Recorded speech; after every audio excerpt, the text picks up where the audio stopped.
YSR Congress party అధినేత అయినటువంటి YS Jaganmohan Reddy, రాష్ట్ర ముఖ్యమంత్రి, ఆయన సోదరుడు వైఎస్ అవినాష్ రెడ్డి కడప పార్లమెంట్ సభ్యుడు ఈరోజు 38వ పుట్టినరోజు జరుపుకుంటే చాలా సంతోషంగా, ఇది ఒక పండగ వాతావరణంగా ఉంది. జిల్లా వ్యాప్తంగా ఈయన ఇటువంటి పుట్టినరోజులు మరెన్నో చేసుకోవాలని చెప్పి ఆ అల్లాతో ప్రార్థిస్తున్నాను. ముఖ్యంగా ఆయన పుట్టినరోజు సందర్భంగా నా వార్డులో 12వ వార్డుకు సంబంధించిన ఒక విద్యార్థి సమస్య నా దగ్గర రావడం జరిగింది 2 రోజుల కిందట.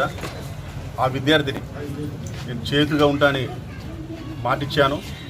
ఆ కోణంలోనే మా ప్రియతమ నాయకుడు అడుగుజాడల్లో, నా ప్రియతమ నాయకుడు అడుగుజాడల్లో నేను కూడా అంతో ఇంతో పాలు పంచుకోవాలని చెప్పి నా వార్డుకు సంబంధించిన దినేష్, ఈ అబ్బాయి ఫాదర్ వచ్చేసి కరోనాలో చనిపోవడం జరిగింది.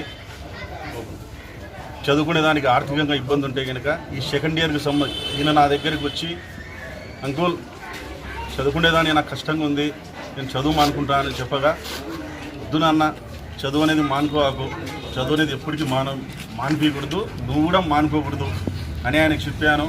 నేను నీకు ఒక మేనమామగా ఉంటా, సెకండ్ ఇయర్ చదివింది ఇంతవరకు, ఆ తర్వాత మీకందరికీ చదువుకునే పిల్లలకందరికీ మేనమామ రాష్ట్ర వ్యాప్తంగా ఉన్నాడు. బీటెక్ చదివేదానికి కూడా ఆయన అన్ని విధాల ఆయన మేనమామగా ఆయన సహకరిస్తాడని చెప్పి ధైర్యం చెప్పి ఈరోజు ఆ అబ్బాయికి నేను 40,000 రూపాయలు ఆర్థిక సహాయం చేయడం జరుగుతుంది.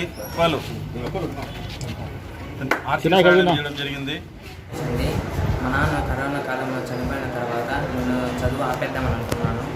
కానీ నేను మళ్ళీ చదువుదాము అని ఆలోచన చేస్తూ మా వార్డు కౌన్సిలర్ కాజన్న కాడికి వెళ్ళి అడిగాను. నా సమస్య చెప్పగా అన్న సాయం చేస్తా అని చెప్పారు. ఇంటర్ వరకు అన్న సాయం చేస్తా అన్నాడు. బీటెక్ తర్వాత జగనన్న ప్రభుత్వము సహాయం చేస్తామని అన్నారు.